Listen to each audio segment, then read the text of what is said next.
Have you ever wondered what would have happened had the Nazis won World War II and were successful in their conquest of Eastern Europe? Such a question has certainly been on the minds of those of us who like to think about what-if alternative historical scenarios. After all, the Nazis practically set the standard for the evil empire from which many works of fiction within pop culture derive inspiration. From the cops in Me, Myself, and Irene, to the galactic empire of the Star Wars franchise, to, well, the Nazis in the Wolfenstein video games. The point is that we all like to think of the Nazis as the archetypal, stereotypical bad guys, an anomaly of sorts, a uniquely evil force that just happened to appear out of a vacuum all of a sudden. However, when one takes a cursory glance at the history, the answer is a lot more nuanced than that. Prior to World War II, while the global economy floundered through the 1930s, the Weimar Republic was undergoing crippling economic hardship, compounded on top of the fact that Germany faced the bulk of the guilt for World War I. The Treaty of Versailles left Germany shackled with massive war debts, which forced them to hyperinflate their own currency to pay it off, crippling their economy even more. Industry was shut down, production had come to a grinding halt, unemployment was widespread, and the German mark was so worthless that at that point, a barrel of money couldn't purchase a loaf of bread. The point is that Germany's economy was in crisis, and a program was needed to jumpstart it. The National Socialist German Workers' Party, otherwise known as the Nazis, led by Adolf Hitler, were installed by the Weimar government because their party program promised to get the German economy going again. But how did they do it? Well, the short answer is that they utilized a combination of Keynesian economics and neoliberal austerity. The policies of the note include the deregulation of industry, privatization of state assets, the implementation of corporatization of the economy, a progressive tax system, state subsidies for private investments, and full employment programs.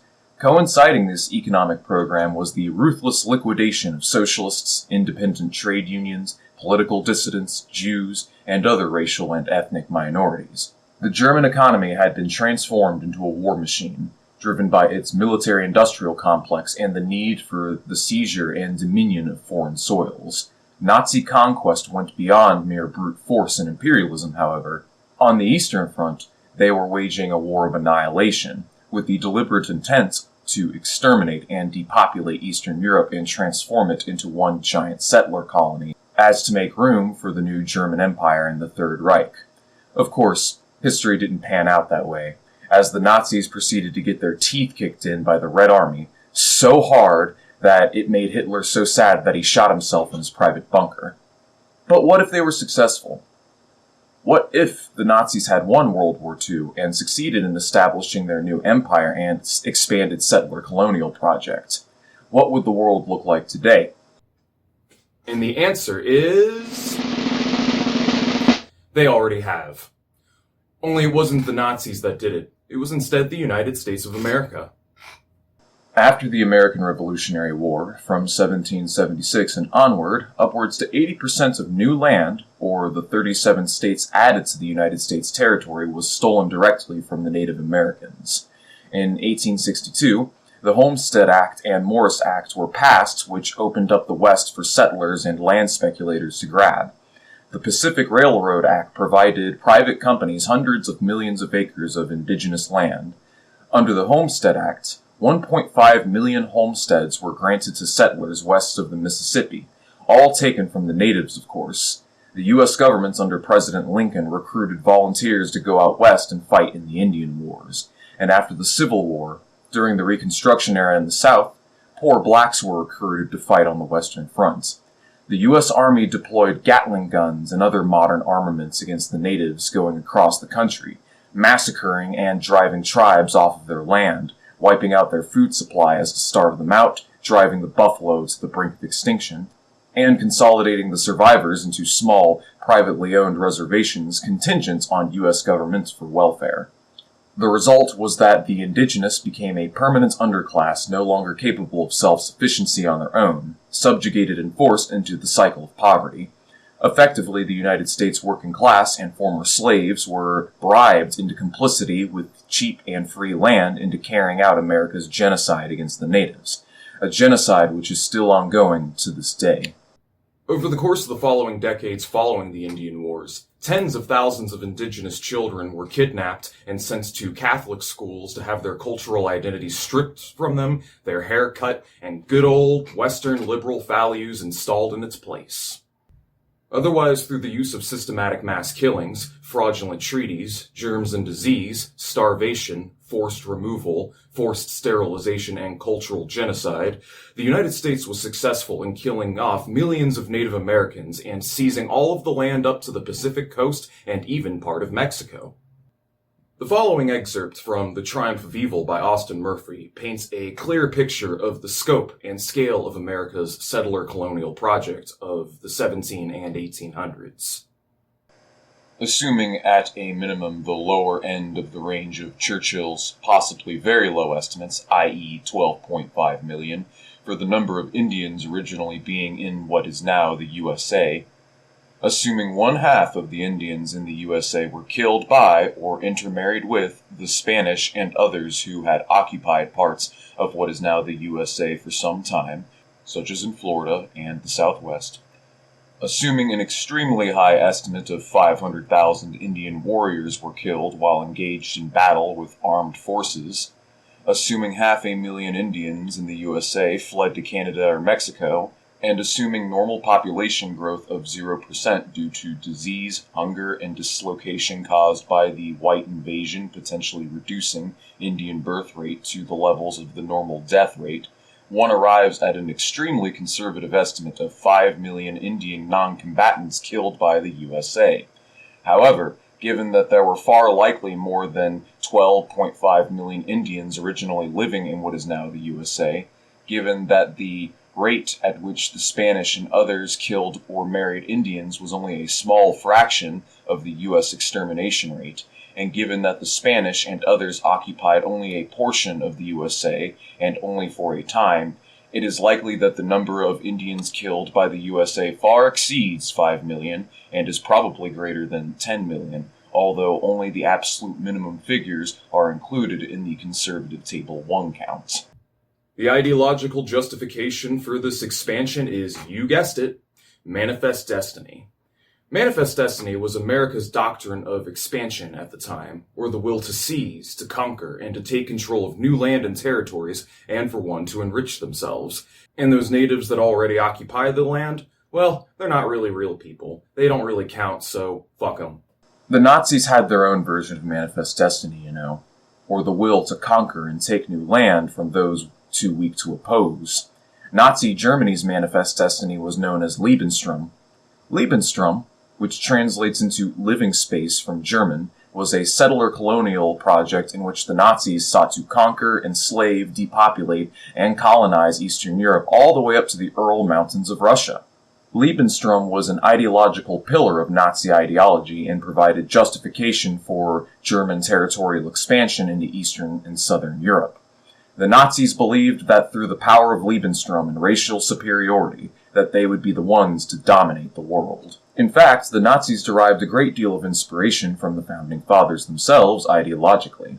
In Mein Kampf, Hitler lauds America for its racist laws of the 18th and 19th century, considering their treatment of black and indigenous people as an essential aspect of the establishment of the U.S., and thus, manifest destiny and Lebensraum are one and the same.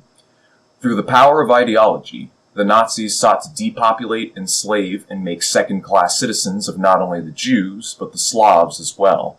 And in a similar manner of the United States, the Aryan race would make use of the spoils of their imperialist conquest to enrich their people, bribing them into complicity with genocide.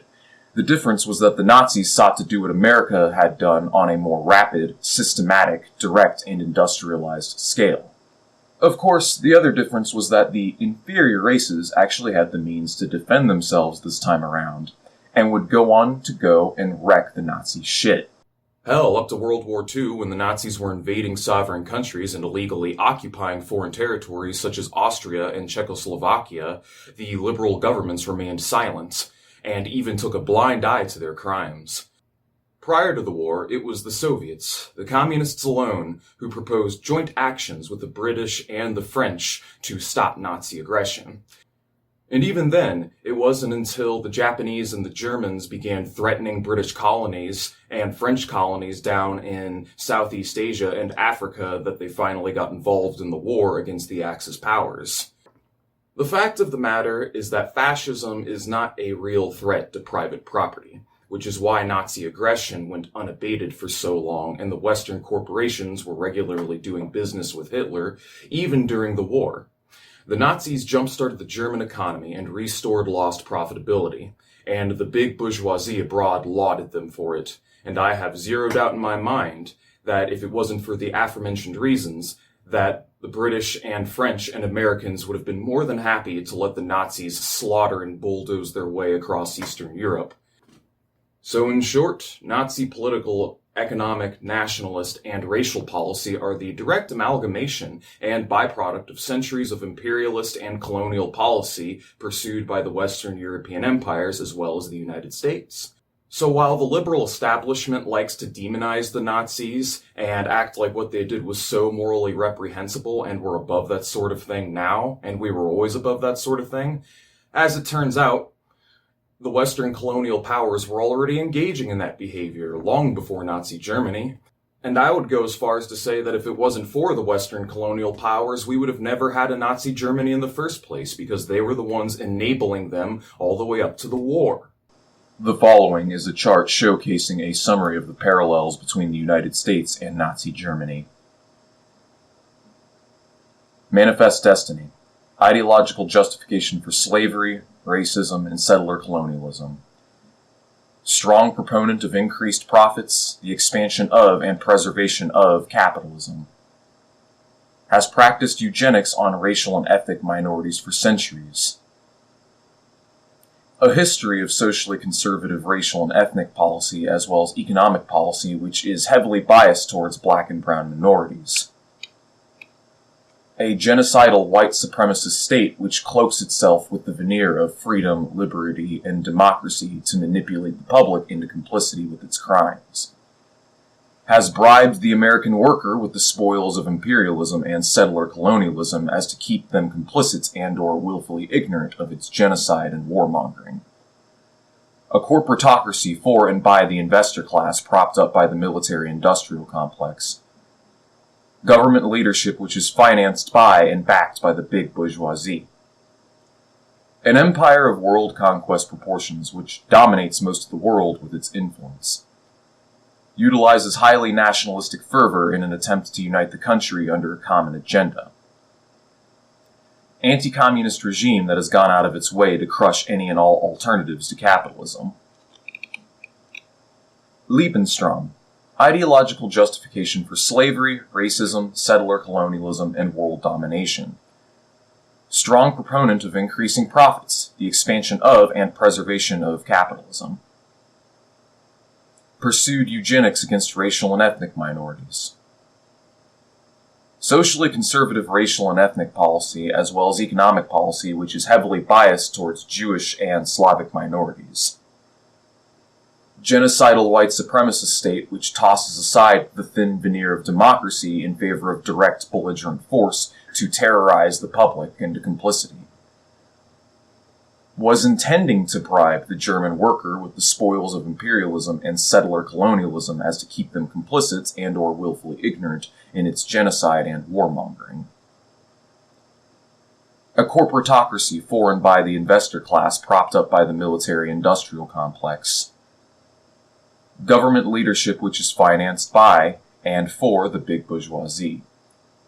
An empire of world conquest proportions which sought to dominate most of the world with its influence. Utilizes highly nationalistic and xenophobic fervor in an attempt to unite the entire country under a common agenda. Anti-communist regime that has gone out of its way to crush any and all alternatives to capitalism.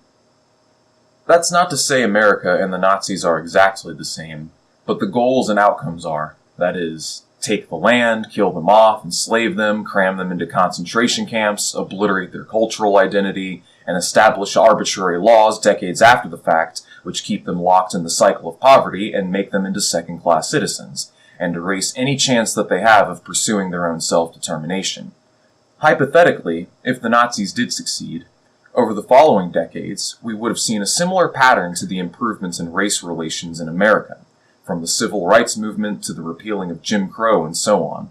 Because as it turns out, people don't like being genocided and oppressed, so they would have inevitably fought back, and over time, through bloody struggle, race relations and civil rights would have improved, albeit the same imperialist white supremacist settler colonial state would largely be intact. They would also likely see democratic reform, which would restore liberal democracy to the regime as well, since the system would no longer be in crisis, and the Bonapartism of Nazis' Germany would no longer be justified. At the same time, they would have gone on to bring the spoils of imperialist conquest abroad to bribe their local population with higher wages and better living standards as to keep them complicit in the empire, while brainwashing them with propaganda about how much of an honor it is to serve and partake, how the Nazis are actually spreading freedom, liberty, democracy, etc. In other words, Nazism with a human face. And of course, there would be no shortage of survivorship bias-minded individuals who would think since the system works for them, because they have their TV, their car, their home, and their job, that everything must therefore be okay, and that the order as we know it now is justified. Maybe the Nazis would even set up their own central intelligence agency and use it to routinely assassinate leaders of foreign countries, go to war to stop the spread of socialism, orchestrate coup plots against democratic governments, and install puppet dictatorships and comprador capitalists whom fall in line with Nazi interests. Sounds eeringly similar to the world as we know it and the developments of the United States, now doesn't it? Just swap the swastika for the star and stripes. So there you have it. You want an idea of what the world would have looked like had the Nazis won? Just look to the United States of America. Don't look to the German swastika, look to the Yankee swastika, because it's the same swastika which flies over our private prisons, the same swastika which flies over the countries that we've bombed, over the lands that we've colonized, over the people and lives that we've ruined and destroyed, over Wall Street and the corporations which rule this world. America is a rogue terror state which has been holding us back as a species for centuries, and it is until this regime, which was born from land theft, imperialism, racism, and genocide comes to an end, that none of that is about to change. Right now, I'm working excessive hours at my day job, but despite this, I have no intention of slowing down. On the contrary, I only intend on speeding things up. I have a few more videos planned before the end of the year. This is just the tip of the iceberg. So make sure to rate and leave a comment below with your thoughts, subscribe if you like my content, and if you'd like to help me in more direct material ways than that, consider donating to my Patreon. Receiving some kind of remuneration for all of my hard work definitely helps to boost morale and keep me on track. Speaking of which, shout out to my Patreons, names on screen. Your gratuity is greatly appreciated. Alright guys, that's all I have to say for now on this subject. Until next time.